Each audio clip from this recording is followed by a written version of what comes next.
मनीषा हत्याकांड में आज जन संघर्ष मंच हरियाणा की तरफ से मुख्यमंत्री हरियाणा सरकार को ज्ञापन देने के लिए हम लोग आए हैं। हम ये कह रहे हैं कि मनीषा 11 अगस्त को घर से मतलब गई है स्कूल में, फिर अपना एडमिशन के लिए गई और उसके पिताजी उसी दिन शाम को पुलिस में रिपोर्ट दर्ज कराने के लिए गए, 112 पे भी गए, लेकिन पुलिस का रवैया बहुत ही बेहद आज जो संवेदनहीनता का परिचय दिया है। उन्होंने जो है उसका मजाक उड़ाया है, उसका जो है उसको धुतकार दिया कि तू जा, तेरी तो लड़की जो है मैरिज करके सर्टिफिकेट लेके आ जाएगी। जो पुलिस को उस दिन करना चाहिए था, जो बाद में अब जो है इस तरह से लाखों लोग इसके लिए आवाज उठा रहे हैं, इतना परेशान लोग हो रहे हैं। पुलिस अगर करती कार्रवाई वहीं पे मिल जाती बेटी, क्योंकि उसी एरिया में मिली जहां वो स्कूल में गई थी। तो हम ये मांग कर रहे हैं कि एक तो बेटी का मनीषा जो घटना हुई है उसकी जो है जांच होनी चाहिए सीबीआई की, और जिन अधिकारियों ने पुलिस अधिकारियों ने कार्रवाई नहीं की उनके ऊपर पूरा कड़ा दंड उनको दिया जाए। और हम ये कहना चाहते हैं कि जो सुसाइड नोट पुलिस अब दिखा रही है या एफएसएल की रिपोर्टें लेके आ रहे हैं वो कोई ऑब्जेक्टिव हमारे लिए नहीं है, क्योंकि ऐसे केस यहाँ कुरुक्षेत्र में भी झांसा केस हुआ था जिसमें रोहतक के डॉक्टर ने तो कहा था कि ये गैंगरेप है, क्योंकि वो अननोन डेड बॉडी का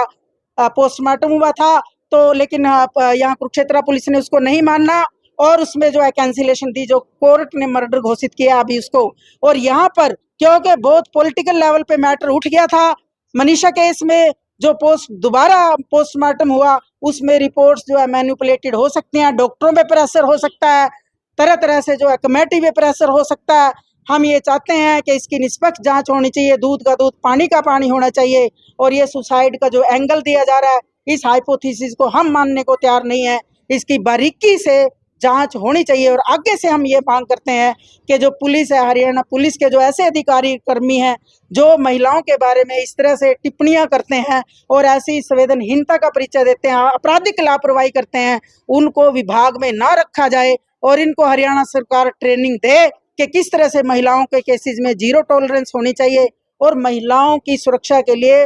कड़े कदम उठाए जाने चाहिए। तभी हम मतलब अपने आप को थोड़ा महसूस करेंगे।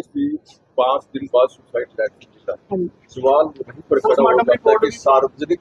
तो लेटर क्यों नहीं किया गया, पहले दिन मिल गया था। अगर सुसाइड लेटर सही है तो एसपी का ट्रांसफर क्यों किया गया,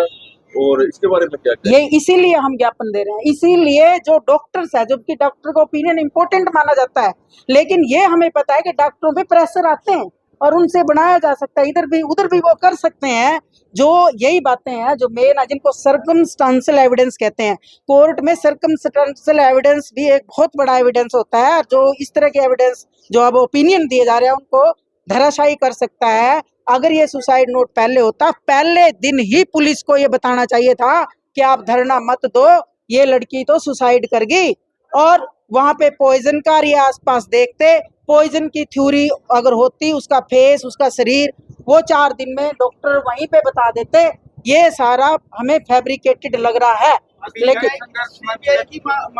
हमने सीबीआई की मांग की है इसमें, सीबीआई की मांग, क्योंकि मैंने यहाँ केस झांसा केस में पूरा देखा है कि पुलिस किस तरह से वहां के डॉक्टरों ने भी मतलब कैसे प्रेशर आया था, कैसे उनको डराया भी गया, लेकिन वो पहले इंटरव्यू दे चुके थे, अपना ओपिनियन पहले दे चुके थे और वो बता चुके थे कि ये 2 चोटें हैं जो पानी में नहीं लग सकती। इन्होंने दिखाया भी पानी में, हालांकि डाइटम वगैरह का अलग रिपोर्ट है वो, लेकिन डॉक्टरों ने कहा कि 2 चोटें हैं जो मरने से पहले की है और ये पानी में नहीं लग सकती, गिरने से नहीं लग सकती, ये पानी गेर इसको मार कर फिर